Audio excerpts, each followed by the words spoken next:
আমরা তাদেরকে আশ্বস্ত করেছি যে নতুন বাংলাদেশে পুরাতন যে সিস্টেমের যে আচরণবিধি রয়েছে, মানুষের উপর মার ধর এবং মানুষকে বিভিন্ন বাধাগ্রস্ত সৃষ্টির মাধ্যমে ভোট লুবান এবং নির্বাচনের পূর্বেই বিভিন্ন টাকা অস্ত্রের জঞ্জালানি পাওয়ার মাসলের শক্তি যে প্রদর্শন বাংলাদেশে চলে আসছে, দক্ষিণ এশিয়াতে বাংলাদেশেও ওই জায়গা থেকে র্যাঙ্কিংয়ের সর্ব জায়গায় সর্বোচ্চ উপরের জায়গায় অবস্থান করছে।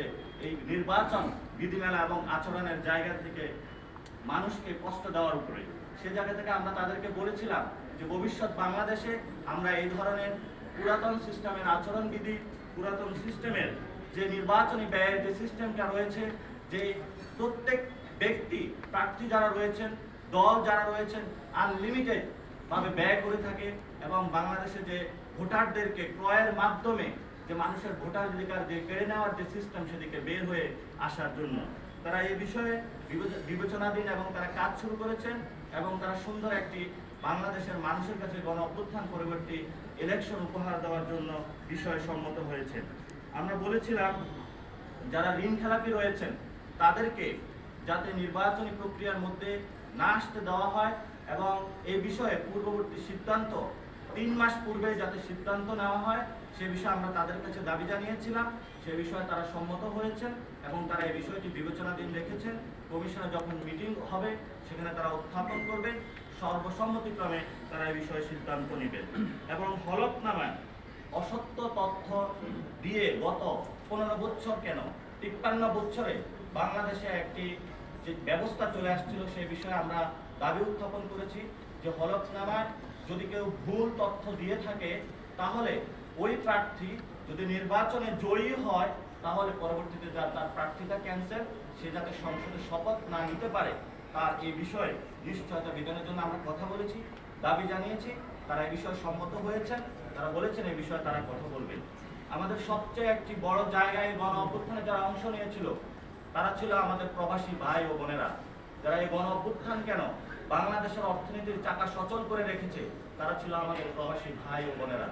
কিন্তু এই প্রবাসী ভাই এবং বোনদের জন্য গত 53 বছরে নির্বাচন কমিশন থেকে যথাযথ কোনো উদ্যোগ নেওয়া হয় নাই। তাদের ভোটাধিকার প্রক্রিয়াকে যথাযথভাবে যাতে তারা সম্পন্ন করতে পারে এই বিষয়ে তারা এই পর্যন্ত কোনো ভালো সিস্টেম পায় নাই। আমরা এই বিষয়ে কথা বলেছি, ওনারা বলেছেন একটা কমিটি গঠন হয়েছে, তারা কমিটি একটি প্রক্রিয়ার মধ্যে গিয়ে তারা একটি আর্কিটেকচার ডিজাইন করে নির্বাচন কমিশনকে জমা দিয়েবে, সেই হিসাবে কথা হবে। তো আমরা বলেছিলাম সবার যাতে ভোটাধিকার যারা প্রবাসীতে রয়েছে তাদের যদি নিশ্চিত না করা হয় তাহলে গণ অভ্যুত্থান পরবর্তীতে বাংলাদেশে নির্বাচন প্রক্রিয়া প্রশ্নবিদ্ধ হবে। আমরা তাদের কাছে, আপনারা জানেন যে আমরা জাতীয় নাগরিক পার্টি একটি নবীনতম দল, বাংলাদেশের অল্প কয়েকদিন হলো আমরা নাগরিক পার্টি গঠন করেছি এবং গত 15 বছরে অনেকগুলো রাজনৈতিক দল যারা নির্বাচন কমিশনে পেপার জমা দিয়ে রেজিস্ট্রেশন পায়নি এবং সেই ক্ষেত্রে মানুষের যে রাজনীতির যে অধিকার গত 15 বছরে ফেসিস্ট খুনি হাসিনা কেড়ে নিয়েছিল, এই সময় একটি সুবর্ণ সুযোগ এসেছে বাংলাদেশের সামনে। স্বাধীন বাংলাদেশ নতুনভাবে মুভিং হচ্ছে, সেই জায়গাতে আমরা নবীনতম দল হিসাবে অন্যান্য দলগুলোকে একসাথে নিয়ে সময় একটু সুযোগ করে দেওয়ার জন্য নির্বাচন প্রক্রিয়ার মধ্য দিয়ে অংশগ্রহণ করার জন্য আমরা একটু সময় চেয়েছিলাম। আপনারা জানেন গত 17 তারিখে আমরা 3 মাস চেয়ে একটি চিঠি দিয়েছিলাম। আজকে কমিশনের কাছে এই বিষয়ে আমরা কনফার্মেশন চেয়েছি যে আপনারা কি আমাদের চিঠি পেয়েছেন কিনা সেখানে, এবং তারা এই বিষয়ে নিয়ে কথা বলেছেন কিনা, তারা কথা হয়েছে। আমরা সময় চেয়েছি, এই বিষয়ে তারা বিবেচনাধীন রেখেছেন বলে আমাদেরকে জানিয়েছেন। তারা আমাদেরকে এই বিষয়ে জানাবেন পরবর্তীতে চিঠি দিয়ে এবং গণবিজ্ঞপ্তি প্রকাশের মধ্য দিয়ে। এবং আপনারা জানেন যে রাজনৈতিক দলের যে গত 53 বছরে আমাদের যে সংস্কৃতিটা রয়েছে, এই সংস্কৃতির মধ্য দিয়ে একটি সুষ্ঠু প্রক্রিয়া নির্বাচন অসম্ভব হয়ে পড়েছে। রাজনৈতিক দলগুলোর ইন্টারনাল ডেমোক্রেসি নাই, রাজনৈতিক দলগুলা বিভিন্ন ঋণ খেলাপিকে আসন দিয়ে থাকে, ভালো মানুষকে প্রার্থিতা কখনো তারা দেয় না।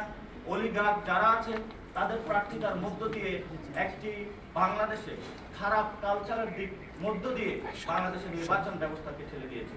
এ বিষয়ে আমরা তাদেরকে বলেছি যে দলগুলো যাতে একটি আচরণবিধির আওতায় নিয়ে আসতে পারে, যাতে তাদের ইন্টারনাল ডেমোক্রেসি ঠিক থাকে এবং তাদের মধ্যে যে আগের পুরনো বন্দোবস্তের যে সংস্কৃতি তারা থেকে বেরিয়ে আসে, নতুন একটি সংস্কৃতির দিকে যাত্রা শুরু করতে পারে সেই বিষয়ে আমরা তাদের কাছে দাবি জানিয়েছি।